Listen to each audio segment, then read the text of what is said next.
আসসালামু আলাইকুম। একটি বিষয় আমরা সবাই খুব ভালো করে জানি।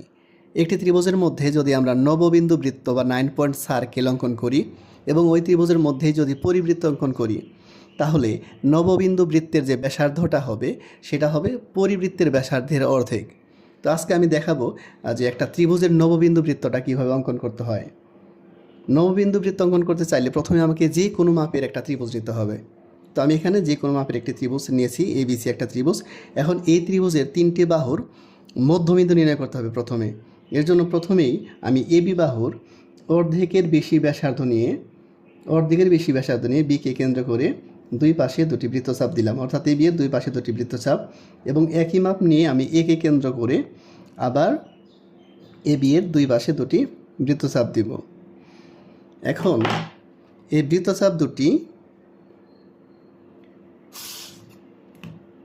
বৃত্তচাপ দুই পাশে দুটি বৃত্তচাপ ধরে আমরা এইভাবে কি করব, এই যে মধ্যবিন্দু নির্ণয় করলাম। তাহলে এই যে পয়েন্টটা হইল, এটাই হচ্ছে এবি বাহুর মধ্যবিন্দু। একইভাবে আমরা কি করব, এসি বাহুর মধ্যবিন্দু নির্ণয় করব। এসি বাহুর মধ্যবিন্দু নির্ণয় করতে চাইলে এসি এর অর্ধেকের বেশি আমি যত বড়ই নেই কোনো সমস্যা নাই, অর্ধেকের মোটামুটি, অর্ধেকের বেশি মাপ নিয়ে এই পাশে একটা বৃত্তচাপ এবং এই পাশে একটা বৃত্তচাপ, আবার এই একে কেন্দ্র করে ওই একই মাপ নিয়ে আবার এসি এর দুই পাশে দুটি বৃত্তচাপ দিতে হবে। এখন এই পয়েন্ট আর এই পয়েন্ট ধরে আমরা কি করলাম, এসি এর মধ্যবিন্দু নির্ণয় করলাম। তাহলে আমাদের এসি বাহুর মধ্যবিন্দুটা নির্ণয় করা হয়ে গেল। একইভাবে আমাদের বিসি বাহু এখন বাকি আছে। বিসি বাহুর মধ্যবিন্দু নির্ণয় করতে হবে। বিসি বাহুর অর্ধেকের বেশি, আমি যদি এই এত বড় নেই তারপরে কিন্তু হবে। তো সুন্দরের জন্য মোটামুটি অর্ধেকের বেশি ব্যাসার্ধ নিয়ে এই বিসি এর দুই পাশে দুইটা বৃত্তচাপ দিলাম। আবার ওই একই পরিমাপে ব্যাসার্ধ নিয়ে সিকে কেন্দ্র করে আবার দুটি বৃত্তচাপ। তাহলে আমরা বিসি বাহুর মধ্যবিন্দুটা নির্ণয় করে ফেলি। এই হচ্ছে বিসি বাহুর মধ্যবিন্দু। তো তিন বাহুর তিনটা মধ্যবিন্দু আমরা নির্ণয় করে ফেললাম। এখন আমাদের যে কাজটা করতে হবে সেটা হচ্ছে ত্রিভুজের 3টি শীর্ষবিন্দু থেকে শীর্ষবিন্দুর বিপরীত বাহুর উপরে লম্ব আঁকতে হবে। যেমন একটা ত্রিভুজের 3টা শীর্ষবিন্দু থাকে, একটা হচ্ছে এ, একটা বি, একটা সি। আমি এখানে এ বি সি, তো যদি কেউ ডিইএফ দেয় তাহলে ডিইএফ হবে, তাই না? তো একটা ত্রিভুজের 3টা শীর্ষবিন্দু থাকে, 3টা ভূমি থাকে, 3টা মধ্যমা থাকে। তো এ শীর্ষবিন্দু থেকে তার বিপরীত বাহু এই বিসির উপরে আমরা যদি লম্ব অঙ্কন করি যেভাবে, এমনভাবে একটা বৃত্তচাপ দিব, এখানে যেন দুই বিন্দুতে ছেদ করে, তাই না?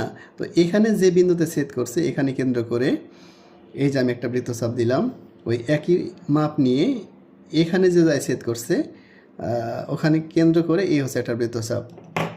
এখন এই পয়েন্ট আর এই যে শীর্ষবিন্দু আমি যদি যোগ করি, এটাই হচ্ছে আমরা লম্ব অঙ্কন করলাম। এই লম্বের পাদবিন্দু নিতে হবে। এই পাদবিন্দু এটাও হচ্ছে 9 পয়েন্ট সার্কেলের একটা বিন্দু, যে বিন্দুর উপর দিয়ে আমাদের বৃত্তটা যাবে। ঠিক তেমনই আমরা এই বি বিন্দু থেকে তার বিপরীত বাহুর উপরে লম্ব যদি অঙ্কন করতে চাই, আমাদেরকে এমনভাবে একটা বৃত্তচাপ দিতে হবে যেন ওই এসির উপরে দুই বিন্দুতে ছেদ করে। এই যে করছে, এখানে হচ্ছে একটা বিন্দু এবং এখানে হচ্ছে আরেকটা বিন্দু। তো এখানে যে বিন্দুতে ছেদ করেছে তো সেখানে কেন্দ্র করে আমরা একটা বৃত্তচাপ দিব, আবার এখানে কেন্দ্র করে আরেকটা বৃত্তচাপ। একটু ভালো করে লক্ষ্য করো, বি থেকে আমরা এসি বাহুর উপরে লম্ব অঙ্কন করতেছি, লম্ব। আচ্ছা, এটা হচ্ছে আমাদের লম্ব হয়ে গেল। অ্যাট লাস্ট এই সি বিন্দু থেকে আমাদের এই এবি বাহুর উপরে লম্ব, এবি বাহুর উপরে এমনভাবে এই যে বৃত্তচাপটা দিব যেন দুই জায়গায় ছেদ করে, দুই বিন্দুতে। এখানে একটা বিন্দু, এখানে কেন্দ্র করে বৃত্তচাপ, এবং এইখানে কেন্দ্র করে যেখানে ছেদ করেছে, ঠিক আছে? এই হচ্ছে বৃত্তচাপ। এখন এই বৃত্তচাপ দুটির ছেদবিন্দু এবং হচ্ছে আমাদের শীর্ষবিন্দু সি। স্কেলটা তো ছোট হয়ে গেল। আচ্ছা, বড় একটা স্কেল নিয়ে নিই। আচ্ছা, ঠিক আছে, এটা দিয়ে দেওয়া যাবে। এই হচ্ছে আমাদের লম্ব, অর্থাৎ সি বিন্দু থেকে তার বিপরীত বাহুর উপরে আমরা লম্ব অঙ্কন করলাম।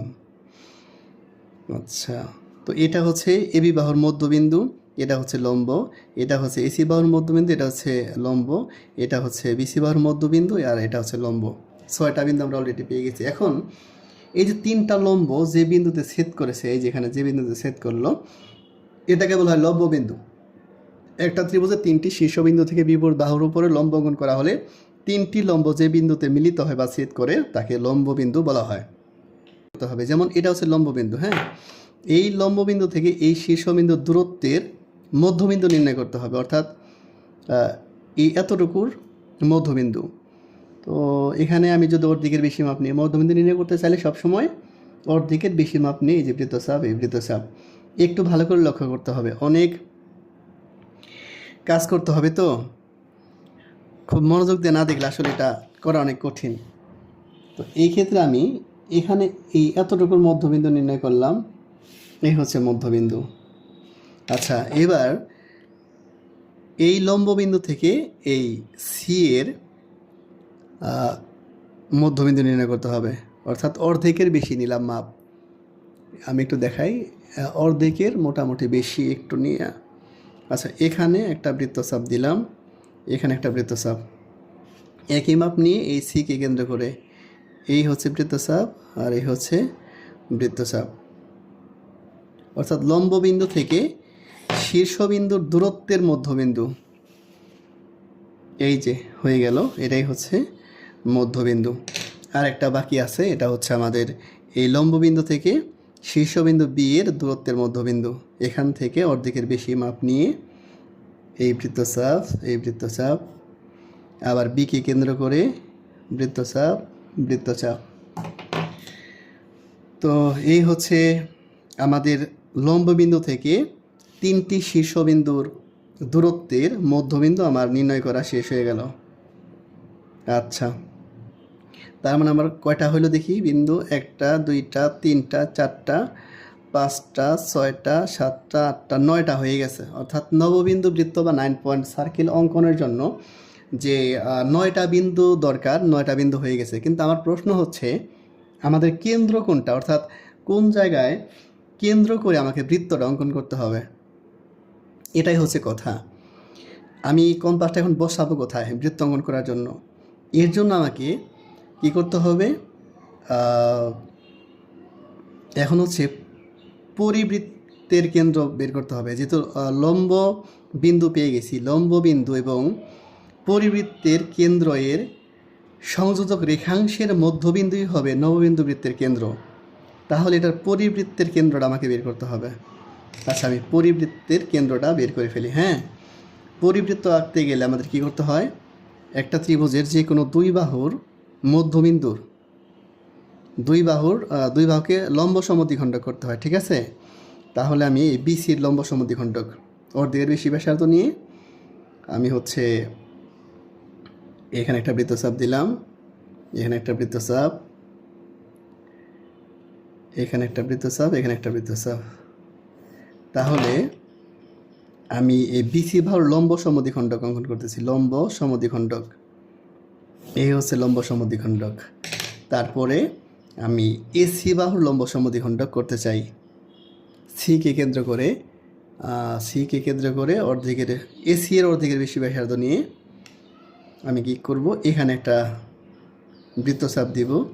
একটু ভালো করে লক্ষ্য করো, অনেকগুলো বৃত্তচাপ হয়ে যাচ্ছে, তো একটু ভালো করে খেয়াল করতে হবে যে কোনটা কোন দিকে যাচ্ছে। আচ্ছা, একে কেন্দ্র করে আবার এই হচ্ছে বৃত্তচাপ, এই হচ্ছে বৃত্তচাপ। তার মানে এই পয়েন্ট আর হচ্ছে এই পয়েন্টটা ধরতে হবে। আচ্ছা, এটাই হচ্ছে এসি এর লম্ব সমদ্বিখণ্ডক। তাহলে বিসি এর লম্ব সমদ্বিখণ্ডক এবং এসি এর লম্ব সমদ্বিখণ্ডক, এই যে বিন্দুতে মিলিত হইল, এটাই হচ্ছে আমাদের পরিকেন্দ্র, এটাই হচ্ছে পরিকেন্দ্র। এই পরিকেন্দ্র এবং এই যে লম্ববিন্দু, পরিকেন্দ্র এবং লম্ববিন্দুর সংযোজক রেখা, এই যে সংযোজক রেখা, এই সংযোজক রেখার মধ্যবিন্দু নির্ণয় করতে হবে। এই লম্ববিন্দু এবং পরিকেন্দ্রের মধ্যবিন্দু যেটা হবে, সেই বিন্দুটাই হবে আসলে নববিন্দু বৃত্তের কেন্দ্র। এখন আমি এটার মধ্যবিন্দু নির্ণয় করি। অর্ধেকের বেশি মাপ নিয়ে, এই যে অর্ধেকের বেশি মাপ নিয়ে এই যে একটা বৃত্তচাপ, এই একটা বৃত্তচাপ, এখানে কেন্দ্র করে এই বৃত্তচাপ দিলাম। ঠিক আছে। আচ্ছা, এখন হচ্ছে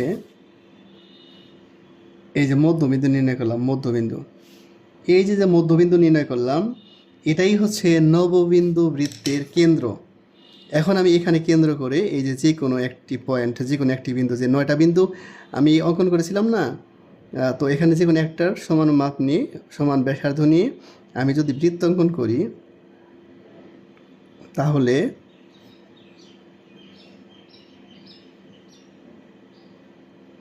তাহলে খুব সুন্দর করে এই যে দেখো, খুব সুন্দর করে একবারে ওই 9টা বিন্দুর উপর দিয়ে যাবে। এই যে আমি বৃত্তটা যে আঁকাইলাম, এই বৃত্তটা তুমি একটু ভালো করে লক্ষ্য করো। এই বৃত্তটা কিন্তু এই 9টা যে বিন্দু ছিল, এই যে একটা বিন্দু ছিল, এই একটা বিন্দু, এখানে একটা বিন্দু, এখানে একটা বিন্দু, এখানে একটা বিন্দু, এই আরেকটা বিন্দু, এই আরেকটা বিন্দু, এই 9টা বিন্দু দিয়ে গেছে। অর্থাৎ এখন আমি যে বৃত্তটা অঙ্কন করলাম, এটাই হচ্ছে নববিন্দু বৃত্ত বা 9 পয়েন্ট সার্কেল। এই বৃত্তের যে ব্যাসার্ধটা হবে, তা হবে পরিব্যাসার্ধের অর্ধেক। এখন পরিব্যাসার্ধ কোনটা? পরিব্যাসার্ধ হচ্ছে পরিবৃত্তের ব্যাসার্ধ।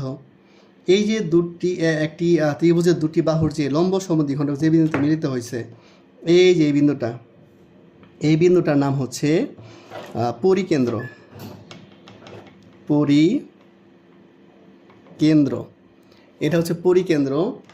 আর হচ্ছে এখানে যে বিন্দুটা আছে, যে এটা হচ্ছে লম্ব বিন্দু। লম্ব বিন্দু হচ্ছে এটার নাম। আচ্ছা, এখন এই যে পরিকেন্দ্রকে কেন্দ্র করে এই যে 3টি শীর্ষবিন্দু, যে কোনো একটি শীর্ষবিন্দুর সমান ব্যাসার্ধ নিয়ে যে বৃত্তটা অঙ্কন করলাম, এই যে আমি এখন যে বৃত্তটা অঙ্কন করলাম, এই যে বড় বৃত্তটা, হ্যাঁ, এ বি সি দিয়ে গেছে, যে এ বি সি, একটু ভালো করে লক্ষ্য করো, এ বিন্দু দিয়ে গেছে, তারপরে হচ্ছে সি বিন্দুতে যাচ্ছে, এই যে সি বিন্দু দিয়ে, আর হচ্ছে বি বিন্দু দিয়ে। এই বড় যে বৃত্তটা, এই যে বড় যে বৃত্তটা, এটার নাম হচ্ছে পরিবৃত্ত। পরিবৃত্ত হচ্ছে এই বড় বৃত্তটা। আর নববিন্দু বৃত্ত কোনটা? এই যে এখানে যে বৃত্তটা, এই যে বৃত্তটা দেখো, এই যে আমি ছোট যে ভেতরের, এটার নাম হচ্ছে নববিন্দু। নববিন্দু বৃত্ত। এখন এই পরিবৃত্তের যে ব্যাসার্ধটা হবে, এখান থেকে আমি যদি স্কেল দিয়ে যদি একটু দেখাই, এখান থেকে শুরু করে এটা কত, 7.5 দেখা যাচ্ছে। 7.5 হচ্ছে পরিবৃত্তের ব্যাসার্ধ। ঠিক আছে। তাহলে এই নববিন্দু বৃত্তের ব্যাসার্ধ কতটুকু? নববিন্দু বৃত্তের ব্যাসার্ধ হচ্ছে এই যে 3.7 এর কাছাকাছি, হ্যাঁ 3.7। তার মানে হচ্ছে এই 3.7 স্কেল দিয়ে আমি একটু মোটামুটি দেখতেছি, 3.7 হচ্ছে আমাদের এই নববিন্দু বৃত্তের ব্যাসার্ধ। আর হচ্ছে পরিবৃত্তের ব্যাসার্ধ হচ্ছে আমাদের 7.5। তাহলে তুমি একটু যদি ক্যালকুলেশন করো, দেখো এই 7.5কে আমরা যদি 2 দ্বারা ভাগ করি, তাহলে হচ্ছে 3.75 আসে, 3.75। তার মানে আমাদের অঙ্কনটা ঠিক আছে। যেহেতু হাতে করেছি, একটু এদিক সেদিক হতে পারে। তো এই হচ্ছে একটা ত্রিভুজের মধ্যে পরিবৃত্ত এবং নববিন্দু বৃত্ত অঙ্কন। এবং আমরা জানি যে পরিবৃত্তের যে ব্যাসার্ধটা হয়, তার অর্ধেক হবে সবসময় নববিন্দু বৃত্তের ব্যাসার্ধ। সেটা অঙ্কন করে আমি দেখালাম। তো হায়ার ম্যাথের এই টপিক থেকে এমসিকিউ খুব আসে। তোমরা অনেকে রিকোয়েস্ট করেছিলে যে স্যার, আমরা একটা ত্রিভুজের মধ্যে পরিবৃত্ত, অন্তর্বৃত্ত এবং বহির্বৃত্ত অঙ্কন করতে পারি, কিন্তু 9 পয়েন্ট সার্কেল বা নববিন্দু বৃত্তটা আসলে কীভাবে অঙ্কন করা যায়, সেটাই আজকের ক্লাসে তোমাদেরকে দেখানো হলো। পরবর্তী ক্লাসে অন্য একটা টপিক নিয়ে আলোচনা করবো ইনশাআল্লাহ। তো আজকের ক্লাস এখানেই শেষ করছি। আসসালামু আলাইকুম।